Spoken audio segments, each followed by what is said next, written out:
What can we learn from the last 150 years of financial crime? Join me in the laundry time machine. Let's begin with a journey back in time to the dusty plains of the 1800s Wild West. Picture Jesse James, the Wild Bunch, and their infamous gangs galloping across the open prairies. Their targets? Trains laden with cash, banks brimming with gold. Their tools? Revolvers in hand, bandanas over their faces, and horses as their trusted getaway vehicles. Back then, the GPS wasn't digital or on your phone. The GPS was the stars in the sky. This was an era where financial crime was raw, personal, and physical. Criminals didn't hide behind the screens, they looked the victims in the eye, risking their lives for a moment of stolen fortune. These bold outlaws became legends, their faces famously pictured on wanted, dead or alive posters pinned to saloon walls. But as the world grew more connected and urbanized, the nature of crime began to change. No longer would horseback and revolvers dominate the landscape.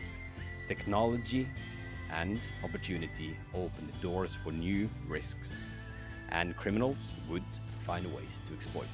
Fast forward to the 1930s, a time when crime and rebellion took on a new, almost glamorous identity. Enter Bonnie and Clyde, the infamous lovebirds who became America's most romanticized outlaws. They raced across state lines in their Ford V8, robbing banks with a mix of daring and flair. Their exploits weren't just crimes, they were stories of rebellion, celebrated in the newspaper and captured in photos that turned them into legends. Meanwhile, the Prohibition era in the United States had created a perfect breeding ground for organized crime. Figures like Al Capone thrived, running vast networks that smuggled liquor, bribed officials, and silenced rivals with violence. Capone wasn't just a gangster, he was a kingpin, controlling cities like Chicago with ruthless efficiency. But even Capone wasn't untouchable. It wasn't his many murders that brought him down.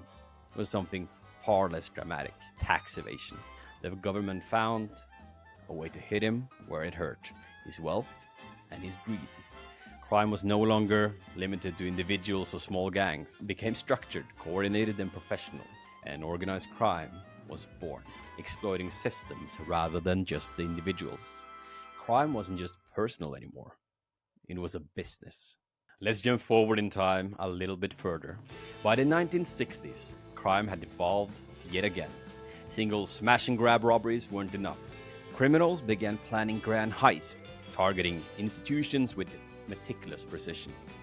In 1963, the Great Train Robbery shocked the world as thieves in England intercepted a Royal Mail train and stole £2.6 million, which was a fortune at the time.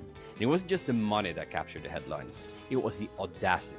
And 15 years later in New York, the Lufthansa heist at JFK Airport saw $5 million in cash vanish overnight, making this the largest robbery in American history at the time. These weren't the spur-of-the-moment crimes.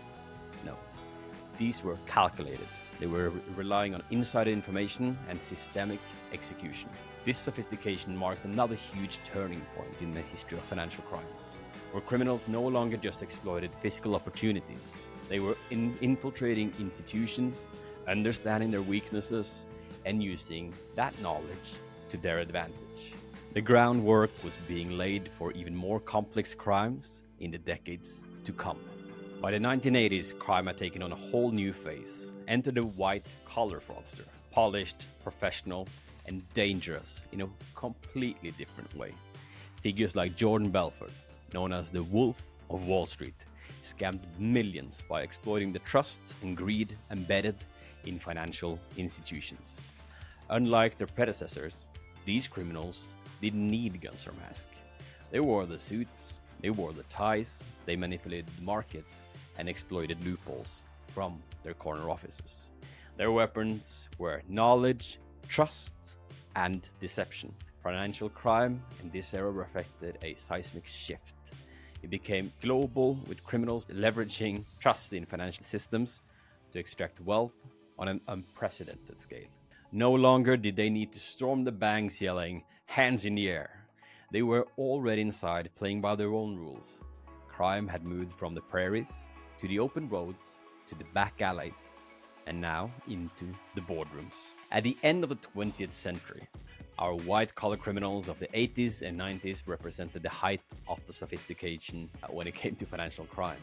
But then came the internet, the digital revolution that transformed every aspect of our lives. And crime was no exception.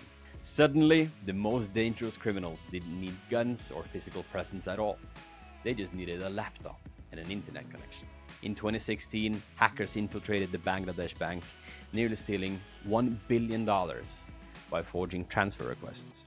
Their plan was only discovered due to a single typo, where they wrote foundation instead of foundation, raising a red flag that ultimately stopped the process. Today, financial crime can hit you from anywhere in the world. Groups like North Korean Lazarus Group have taken cybercrime to terrifying heights, stealing hundreds of millions from banks and crypto exchanges around the globe over the last few years. These attacks don't just target money, they destabilize nations and they disrupt our global system. With cybercrime, financial crime grew completely faceless. Criminals didn't need to infiltrate institutions physically, they manipulated them digitally, operating from anywhere in the world, hidden behind layers of anonymity. From grand heists planned in secret locations, now hackers could start infiltrating global institutions while sitting at their local coffee shop, drinking their soy latte, representing that the face-to-face confrontations are gone, replaced by silent invasions of networks and systems. Today, the threats we face are even more complex and insidious than ever. Deepfakes can mimic CEOs and CFOs with chilling accuracy, authorizing face transactions in their name. Cryptocurrencies such as Monero provide anonymity, making it nearly impossible to trace stolen funds. Even in trust-based societies like Norway and the Nordics, some of the largest money laundering scandals in history have occurred, proving that no system is immune. The challenge now isn't just catching the criminals, it's figuring out who they even are.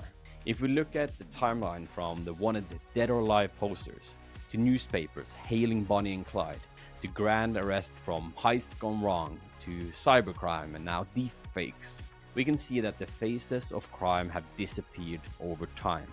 And now, in a scary way, they are more often being replaced by our own faces as well. Each innovation from AI to blockchain offers opportunity, but also new vulnerabilities for criminals to exploit.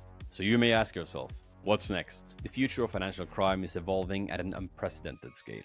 AI is being weaponized, crafting adaptive attacks that learn and adjust in real time. Blockchain and Internet of Things offer incredible potential, but they also present new vulnerabilities. Quantum computing will provide yet another technology shift.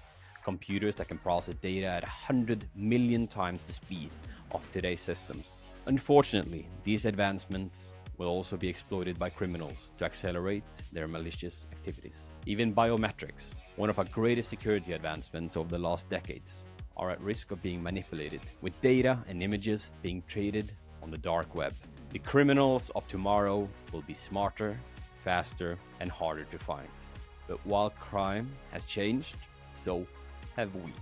The tools to fight back, they're in our hands. It's a question of whether or not we'll use them. From the dusty plains of the Wild West to the borderless World Wide Web, the financial crime has evolved in ways no one could have imagined. The fight isn't over. The next chapter is up to us.